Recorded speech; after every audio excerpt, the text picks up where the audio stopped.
నమస్కారం, వార్తలకు స్వాగతం. ముందుగా ముఖ్యాంశాలు. భువనమ్మ మాటమంతి కార్యక్రమంలో పాల్గొన్న నారా భువనేశ్వరి. ముస్లింల అభివృద్ధికి తోడ్పడతామని హామీ.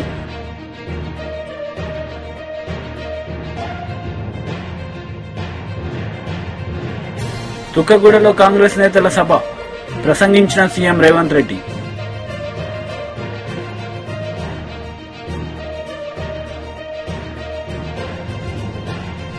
రైతు దీక్ష చేపట్టిన మాజీ మంత్రి కేటీఆర్. రైతులకు న్యాయం జరగాలని పోరాటం.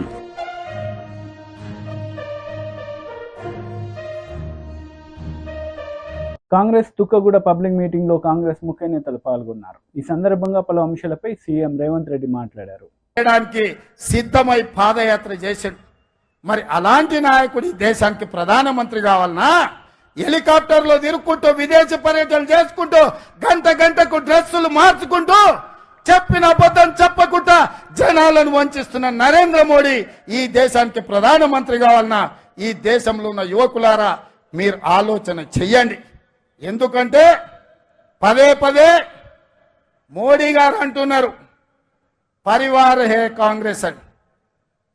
भैया राहुल भैया, मैं एक बात साफ मैं कहना चाहता हूं, आने वाले चुनाव नहीं है, ये लड़ाई है। ये लड़ाई दो परिवारों के बीच का लड़ाई है। एक परिवार नरेंद्र मोदी परिवार, दूसरे परिवार गांधी परिवार। नरेंद्र मोदी जी के परिवार में ईवीएम है, ईडी है, इनकम टैक्स है, सीबीआई है। ये चार और नरेंद्र मोदी जी का परिवार है।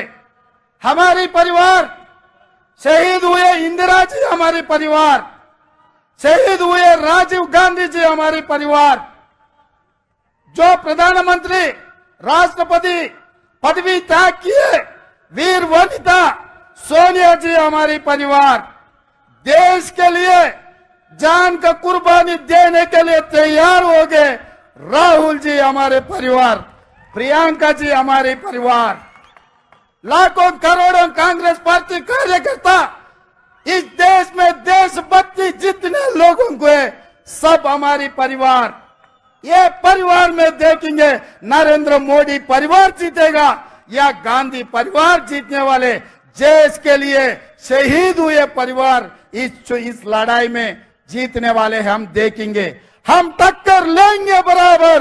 नरेंद्र मोदी जी का परिवार से टक्कर लेंगे। ईवीएम को हरा देंगे, ईडी को हरा देंगे, सीबीआई को हरा देंगे, वैसे ही इनकम टैक्स वाले को भी हम हरा देंगे। इस देश को बचाने के लिए, संविधान को बचाने के लिए हम लोग कोशिश करेंगे। नहीं है तो ये देश बचेगा नहीं। संविधान को बदलने के लिए नरेंद्र मोदी साजिश कर रहा है। ये रोकने के लिए आपके साथ पूरा तेलंगाना खड़े रहकर आपके मदद में हम रहेंगे। इस लड़ाई में हम शहीद हुआ भी कोई परवाह नहीं है, हम आपके साथ ये जंग लड़ेंगे। आप सब लोग तैयार है? तैयार है? तैयार है? तैयार है? जो तैयार है सब खड़े रहो। आने वाले चुनाव में రాబోయే ఎన్నికల్లో రాహుల్ గాంధీతో నిలబడి రాబోయే యుద్ధంలో పోరాటం చేసే వాళ్ళందరూ చేతులెత్తి. భువనమ్మ మాటమంతి కార్యక్రమంలో నారా భువనేశ్వరి పాల్గొన్నారు. ఈ సందర్భంగా ముస్లింల అభివృద్ధికి నారా చంద్రబాబు నాయుడు తోడ్పడతారని ఆమె అన్నారు. వాళ్ళు భూ కబ్జా చేశారు, వాళ్ళు ఏమీ ఆలోచించట్లేదు. ఆఖరికి మీ ప్రార్థన స్థలాలు, గ్రేవ్ యార్డ్లు, ప్రతి భూమి ఏది దొరికితే అది భూ కబ్జా చేసేస్తున్నారు. ఇది వీళ్ళు చేసే పని.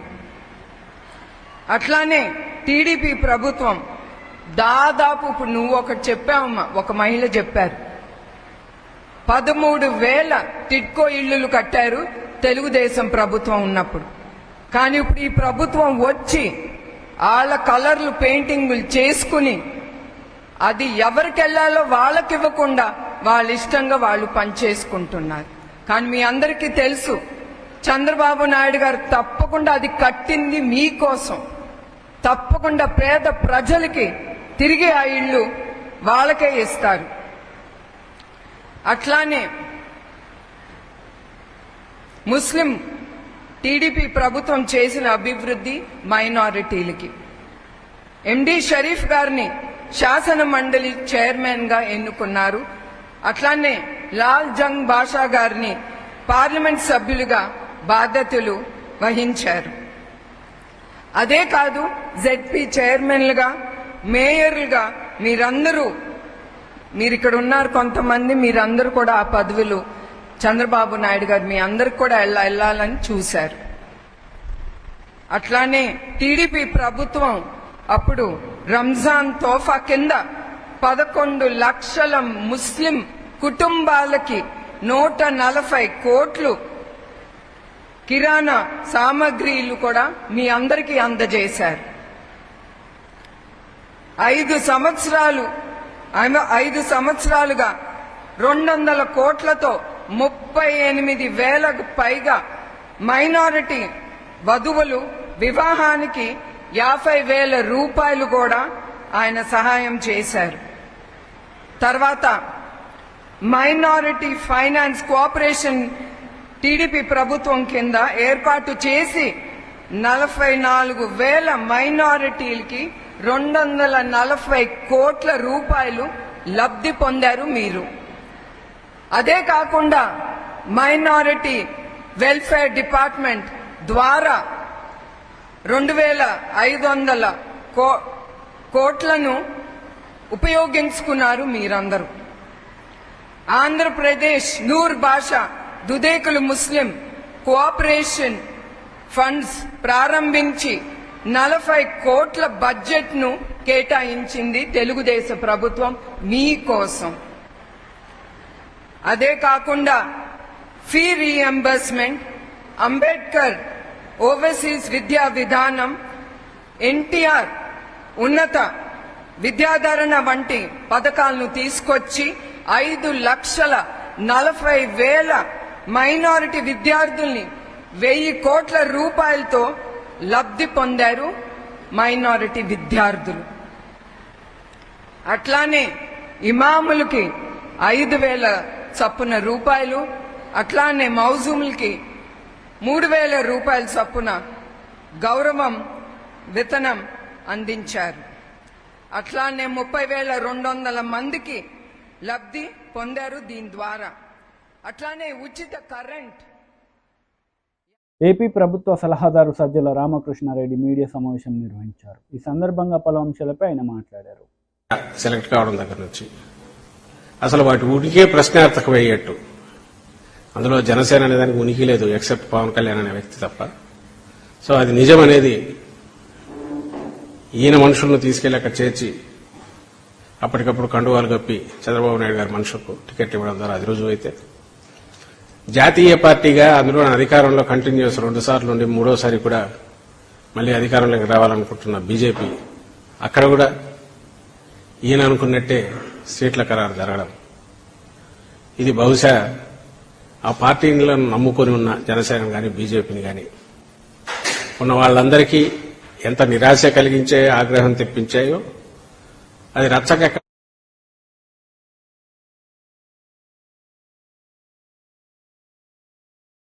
ఆఖరికి ఎక్కడికి పోతున్నాయంటే నెలలో జరగబోయే ఎన్నికలు నెల 10 రోజులు, నెల 8 రోజులు, 10 రోజులు కూడా లేదు. 19 ఎన్నికల కంటే ఇంకా ఘోరంగా తెలుగుదేశం పార్టీ పరాభవం పాలై ఇంకా రాజకీయ తెర మీద, ఆంధ్రప్రదేశ్ రాజకీయ తెర మీద ఇది పూర్తిగా కనుమరుగవుతోంది అనేది స్పష్టంగా కనపడుతోంది. తెలుగుదేశం పార్టీ అనేది 82లో పుట్టి 83లో అధికారంలోకి వచ్చిన పార్టీ 40 ఏళ్ల తర్వాత కనుమరుగవుతోంది అనేది స్పష్టంగా కనపడుతుండటంతో చంద్రబాబు నాయుడు గారు గంగవెర్రులు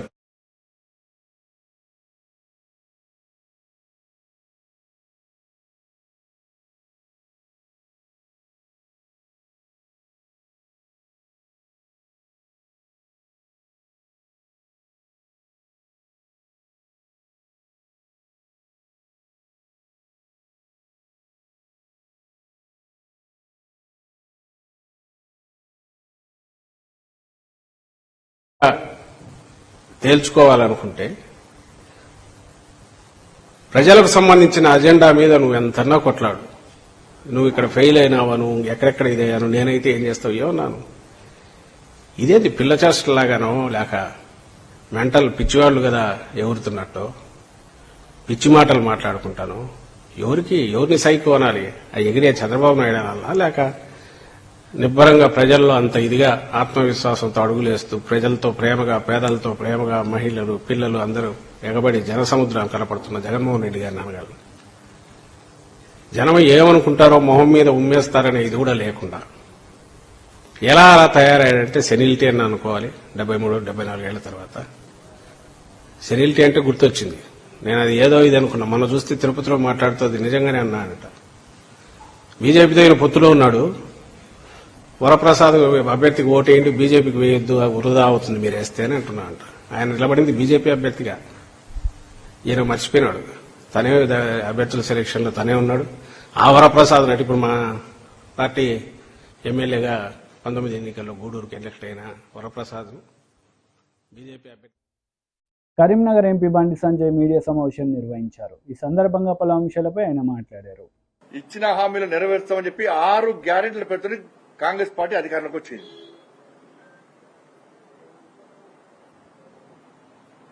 6 గ్యారెంటీలను అమలు చేస్తామంటున్నారు. 6 గ్యారెంటీలను 100లో అమలు చేస్తామంటున్నారు. 2,500 రూపాయలు మహిళలకు ఇచ్చిరా, ఇస్తే అమలు చేసినట్టే. 2,500 రూపాయలు మహిళల అకౌంట్లో వేసిండ్రా. 6 గ్యారెంటీలో ఇది ఒక భాగమే. 4,000 రూపాయలు ఆసరా పెన్షన్స్ ఇచ్చిండ్రా. 6 గ్యారెంటీలో ఇది ఒక భాగమే. ఎంతమందికి ఇచ్చారు? వాళ్ళ పంట కొనుగోలు స్టార్ట్ అయినాయి.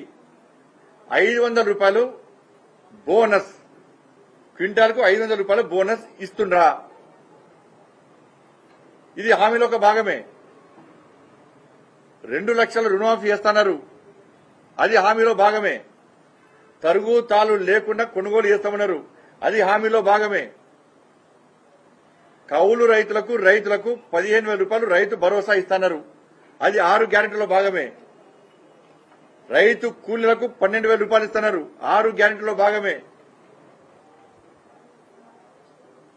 పంటల బీమా పథకాన్ని అమలు చేస్తున్నారు. హామీలో భాగమే.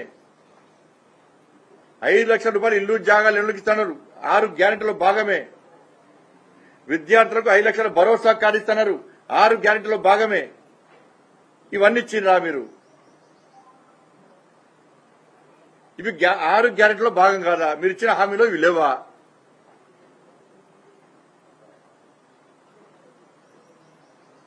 గత 6 గ్యారెంటీలు ఇచ్చేస్తామని చెప్పి చెల్లె తీసేరిగా ఇచ్చామని చెప్పి ప్రజలు నమ్మించే ప్రయత్నం చేస్తున్నారు.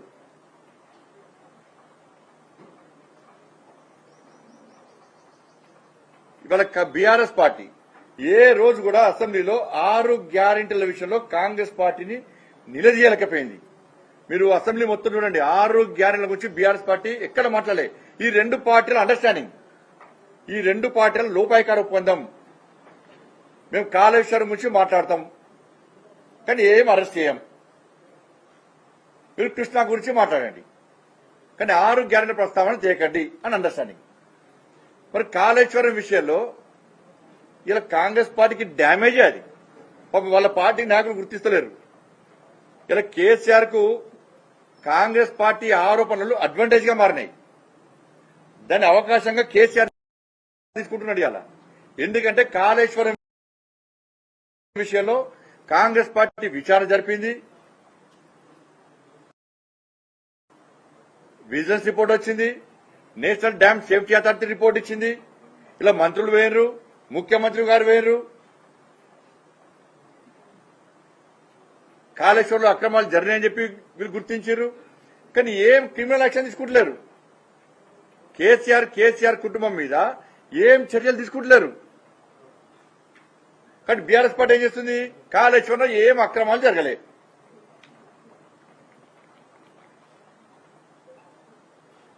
కాంగ్రెస్ పార్టీ ఎందుకు చర్యలు తీసుకోలేకపోతున్నది? మీకు చర్యలు తీసుకోవడంలో ఉన్నాడు అభ్యంతరాలు ఏంది? మరి తీసుకోకండి, సిబిఐకి కోరండి. సిబిఐకి ఎందుకు కోరతలేరు? కాంగ్రెస్ పార్టీ అధికారం రాకముందు సిబిఐ విచారణ జరపాలన్నారు కదా, ఇప్పుడు మీ అధికారంలోకి వచ్చారు, సిబిఐ విచారణ చేయండి, కోరండి. అలా ఇవాళ కాంగ్రెస్ పార్టీ కేసీఆర్ కుటుంబం మీద, కేసీఆర్ మీద కాళేశ్వరం విషయంలో వెంటనే క్రిమినల్ యాక్షన్ తీసుకోకుంటే, కేసీఆర్ ఆస్తులు జప్తు చేయకుంటే ఇలా కాంగ్రెస్ పార్టీని తెలంగాణ రాష్ట్ర ప్రజలు నమ్మరు. మీరిద్దరు కుమ్మక్కు రాజకీయాలు చేస్తున్న విషయాన్ని ఇలా ప్రజలు గ్రహిస్తారు. ఇంకా ఆలస్యం ఎందుకు? ఇక అసెంబ్లీ వేదికగా బీఆర్ఎస్ పార్టీ వైఫల్యాలు చెప్పారు కాళేశ్వరం విషయంలో, ఇంకా ఆలస్యం ఎందుకు? ఇంకా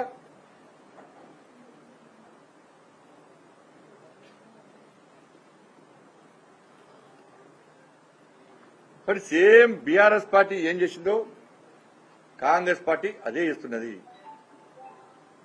గిట్నే కమిటీల పేరుతోని బీఆర్ఎస్ గట్టి కాలయాపన వేసింది. ఇలా కాంగ్రెస్ పార్టీ అధికారంలోకి వచ్చింది. ఇవాళ నయీం కేసు ఏమైంది? నయీం మీద సిట్టేసిండ్రు, ఏమైంది? ఓ టిప్పర్లు డాక్యుమెంట్స్ దొరికినాయి, ట్రాక్టర్లు లారీలు పైసలు దొరికినాయి అన్నారు. ఆ పైసలన్నీ కేసీఆర్ కుటుంబం దగ్గర ఉన్నాయి. నయీం కేసులో చాలా మంది రాజకీయ నాయకుల ప్రమేయం ఉంది. దానిలో కాంగ్రెస్ పార్టీలు ఉన్నారు, బీఆర్ఎస్ పార్టీ కాంగ్రెస్ పార్టీలు ఉన్నారు. కాబట్టి కాంగ్రెస్ పార్టీ నయీం పేరెత్తలేదు. నిన్న వీరభద్రరావు గారు మాట్లాడారు. పాపం నయీం కేసును తిరిగి దొరికితే, నయీం ఆస్తులు కేసీఆర్ కుటుంబం జప్తు చేస్తే టీడీపీ రాష్ట్ర కార్యనిర్వాహక కార్యదర్శి నాదెళ్ల బ్రహ్మ మీడియా సమావేశం నిర్వహించారు. ఈ సందర్భంగా పలు అంశాలపై ఆయన మాట్లాడారు. అవ్వాతాతల పెన్షన్దారులని చావు కారణమై ఈ రోజు శవ రాజకీయం మొదలు పెట్టడమే కాకుండా వజ్రం అనేటువంటి ఒక అవ్వ మరణిస్తే జోగి రమేష్ అక్కడ వాలిపోయి వాళ్ళ నాయకుడికి శవ రాజకీయాలు వారసత్వ రాజకీయాలుగా మారాయి. కాబట్టి జగన్మోహన్ రెడ్డి వారసత్వ రాజకీయాల్ని జోగి రమేష్ వారసత్వంగా తీసుకొని వజ్రమ్మ శవాన్ని చంద్రబాబు నాయుడు గారి ఇంటి దగ్గర ఇక్కడికి తీసుకురావాలని ప్రయత్నించాడు. తన బంధువులందరూ కూడా ఉంచారు. ఏంటి పరిస్థితి అని చెప్పేసి వైఎస్ఆర్సీపీ పార్టీ నాయకుడైనటువంటి జోగి రమేష్ని ఇవాళ రాష్ట్ర ప్రజల మొత్తం కూడా ముఖ్యమంత్రి గారి గురించి ఏం మాట్లాడుకుంటున్నారంటే, ఈ దగాకోరు ముఖ్యమంత్రి, ఈ అబద్ధాల కోరు ముఖ్యమంత్రి, ఈ మోసాల కోరు ముఖ్యమంత్రి, ఈ దొంగల ముఠా కోరు ముఖ్యమంత్రి, ఈ అవినీతి పరుల కోరు ముఖ్యమంత్రి అయినటువంటి జగన్మోహన్ రెడ్డి ఎప్పుడు ఎన్నికలు జరిగితే అప్పుడు ఇంటికి పంపించాలి, లేకపోతే రోజు రోజుకి కొత్త కొత్త డ్రామాలు తీసుకొచ్చి రాష్ట్రంలో ఇంకెందరో ప్రజలు మరణానికి కారకుడవుతాడేమోనని చెప్పేసి రాష్ట్ర ప్రజలు భయపడుతున్నటువంటి పరిస్థితి ఈరోజు మనందరం కూడా కళ్ళారా చూస్తూ ఉన్నాం. జగన్ చేసేది శవరాజకీయమని, జగన్ చేసేది శవరాజకీయం మాత్రమే అని చెప్పేసి ఒక పక్కనని సొంత చెల్లెలైనటువంటి నీ బాబాయ్ కూతురైనటువంటి సునీతారెడ్డి గారు, శర్నారెడ్డి గారు చెప్తా ఉన్నారు. మా అన్నయ్య చేసేది మొత్తం శవరాజకీయమే, శవరాజకీయం మాత్రమే చేస్తాడని చెప్పేసి మరో పక్కన నీ కుటుంబ సభ్యులే చెప్తా ఉన్నప్పుడు ఇంకా శవరాజకీయాలను అడ్డం పెట్టుకొని మరొకసారి ఆంధ్రప్రదేశ్ రాష్ట్రంలో ప్రజలను మోసం చేసి, ప్రజలను మభ్యపెట్టి ఇక చేసిందేమి లేదు కాబట్టి చెప్పుకోవడానికి ఇంకొక 20 రోజులు మసిపూసి మారడికాయ చేస్తే ప్రజలు కన్ఫ్యూజ్ అయి ఓటేస్తారేమోనని చెప్పేసి నువ్వు భావిస్తా ఉన్నావు. ఈ రాష్ట్రంలో ప్రతి జిల్లా, ప్రతి మండలం, ప్రతి గ్రామం, ప్రతి వార్డులో కూడా చిన్న పిల్లగాడి దగ్గర నుంచి అవ్వా తాతమ్మల వరకు చంద్రబాబు నాయుడు గారు వస్తేనే రాష్ట్రం బాగుపడుతుంది. ఈ దగాకోరు, ఈ అవినీతి పరుడు, ఈ యొక్క అబద్ధాల కోరు మాకొద్దు, ఇప్పటికే మా భవిష్యత్తు మన నాశనం అయిపోయింది, మా పిల్లల భవిష్యత్తు అయినా సరే కాపాడుకోవాలి, అది చంద్రబాబు నాయుడు గారి వల్లే సాధ్యం అని చెప్పేసి వైఎస్ఆర్సీపీ పార్టీ నాయకులు చెప్పేటువంటి మాటల్ని నమ్మట్లేదని చెప్పేసి ఇంకా ఏదో. మాజీ మంత్రి కేటీఆర్ రైతు దీక్ష నిర్వహించారు. ఈ సందర్భంగా ఆయన మాట్లాడారు. రైతు మనసులో ఉన్నది గదే, కొద్దిగా కుడి కొద్దిగా ఎడుమ పాలిచ్చే బర్రెను పంపిస్తే ఆయనతో ఎప్పటికప్పుడు పొడిసే దున్నపోతుంది తెచ్చుకుంటుంది. ఇప్పుడు ఇది కావాలి అది కావాలని లొల్లి పెట్టబడుతుంది. ఏడికెళ్ళి అవుతుంది అనే బాధ ఉన్నది. చాలా మంది రైతులు కాకపోతే ఏంటంటే ఊళ్ళల్లో కాంగ్రెస్ కోటేసిన వాళ్ళు తేలుగుట్టిన దొంగలకి ఇక చెప్పుకోలేక బాధపడతారు. బయటికి ఏదో అందం అంటే బాధ చెప్పుకుంటే ఇజ్జత్ పోతుంది, చెప్పుకోకపోతే మానం పోతుంది. గట్లున్నది కథ. ఏం చేయాలి పాపం? ఆశపడ్డరు, ఓటేసిండ్రు. ఓటేసినాక ఇవాళ రేవంత్ రెడ్డి గారు, ఉత్తమ్ కుమార్ రెడ్డి గారు సావు కబురు చల్లగా చెప్తాను. ఓ ఎలక్షన్ కోడ్ వచ్చింది, పాలన మా చేతుల్లో లేదు, ఏం చేయాలి అంటుండు. ఎవడన్నా ముఖ్యమంత్రి పాలన నా చేతుల్లో లేదని చెప్తాడా? ప్రపంచంలో ఎక్కడన్నా ఎలక్షన్లు వస్తాయి పోతాయి, ముఖ్యమంత్రి నువ్వే, ప్రభుత్వం నీదే. ఒక ప్రభుత్వాధినేత పాలన నా చేతుల్లో లేదు, ఎలక్షన్ కమిషన్ చేతుల్లో ఉందని చెప్తారా ఎవడన్నా? అయినా మాకు తెలియకడుగుతారు, రేవంత్ రెడ్డి గారు నీకు నిజంగా చిత్తశుద్ధి ఉంటే, నీ ప్రభుత్వానికి చిత్తశుద్ధి ఉంటే మేము డిమాండ్ చేస్తున్నాం. నిన్ననే మా పార్టీ అధ్యక్షులు తెలంగాణ తొలి ముఖ్యమంత్రి కేసీఆర్ గారు డిమాండ్ చేసిండ్రు. మేము కూడా ఇవాళ ప్రతి నియోజకవర్గం నుంచి చేస్తున్నాం. నీ ప్రభుత్వానికి చిత్తశుద్ధి ఉంటే రైతులకు స్పష్టంగా చెప్పు. 500 బోనస్ విషయం అడిగితే అది బోగస్ ముచ్చటనా నిజమా అని ఇవాళ మేము అడిగితే ఎలక్షన్ కోడ్ వచ్చింది అని చెప్పి ఇవాళ కుంటిసాకులు చెప్తున్నావు. ఎలక్షన్ కోడ్ రాకముందే మేము అడిగినాం, నీకు చిత్తశుద్ధి ఉంటే జీవోది అన్నాం, కానీ నువ్వు తప్పించుకునే ప్రయత్నం చేసినావు. ఇవాళ ఇప్పటికైనా నీకు చిత్తశుద్ధి ఉంటే రేవంత్ రెడ్డి గారు మీరు వెంటనే ఎన్నికల కమిషన్ కు ఉత్తరం రాయండి. మేము మీలే కాపం. మీరు ఆనాడు అసెంబ్లీ ఎన్నికలప్పుడు మేము రైతు బంధు ఇస్తుంటే మీరు ఉత్తరం రాసి ఆపిన్రు. అయ్యో ఇప్పుడేస్తే కేసీఆర్ కోట్లు పడతాయి, ఇప్పుడు ఇయ్యనియద్దు రైతు బంధు అని చెప్పి నీ పార్టీ ఆ రోజు ఎన్నికల కమిషన్ కు చెప్పి రైతు బంధును అడ్డుకున్నది. మేము నీలాగా తిర్రి పనులు చేయం, మీలాగా పిచ్చి పనులు చేయం. నువ్వు రైతులకు ఇయ్యాలా నిజంగా నీకు చిత్తశుద్ధి ఉంటే నీ ప్రభుత్వానికి ఎన్నికల కమిషన్ కు ఉత్తరం రాయి. ఏమని రాయి? మేము 500 బోనస్ ఇయ్యదలుచుకున్నాం. తెలంగాణలో ఇప్పటికే పంట నష్టం జరిగింది, కొన్ని దగ్గర రాళ్ల వానలు పడ్డాయి, వాటి వల్ల ఇప్పటికే రైతులు అవస్థలు ఉన్నారు. కాబట్టి అవస్థల్లో ఉన్న రైతులను ఆదుకునేందుకు నేను ఇచ్చిన మాట ప్రకారం 500 బోనస్ ఇయ్యదలుచుకున్నా అని చెప్పి ఉత్తరం రాయి. మేము కూడా నీకు అవసరమైతే నీ తరపున ఎన్నికల కమిషన్ కు బరాబర్ ఇయ్యాలి అని ఉత్తరం రాస్తాం. నీలాగా అడ్డుకోం. దబ్బనను ఉత్తరం రాసినాక ఎలక్షన్ కమిషన్ అద్దన్నదనుకో, ఇప్పుడు మొత్తం లెక్కలది కాంటలు పెట్టినావు కదా, కొనుగోలు కేంద్రాలు చాలు చేసినా అని చెప్తున్నావు కదా. ప్రతి కొనుగోలు కేంద్రంలో ఏ రైతు ఎంత అమ్మిండో, ఏ రైతు ఎంత జోకిండో లెక్కలు రాసుకో. వ్యవసాయ అధికారులకు చెప్పు, రాపిచ్చి ఎన్నికలైన తెల్లారి మే 13 తెల్లారి ఒక్కొక్క రైతుకు నువ్వెంతైతే బాకిండో ఒక క్వింటాల్కు ఆ మొత్తం పైసలు కూడా ఇయ్యాలి అనే మాట కూడా ఈ వేదిక ద్వారా మేము డిమాండ్ చేస్తున్నాం. ఇంకొక మాట కూడా నేను మీకు విజ్ఞప్తి చేస్తున్నా సోదరులారా, సరే మోసపోయినరు, ఇబ్బంది పడ్డారు. వార్తలు ముగించే ముందు ముఖ్యాంశాలు మరోసారి. భువనమ్మ మాటమంతి కార్యక్రమంలో పాల్గొన్న నారా భువనేశ్వరి, ముస్లింల అభివృద్ధికి తోడ్పడతామని హామీ.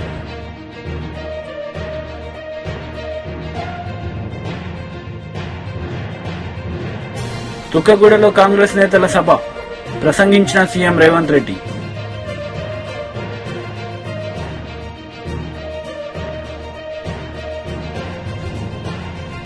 రైతు దీక్ష చేపట్టిన మాజీ మంత్రి కేటీఆర్, రైతులకు న్యాయం జరగాలని పోరాటం.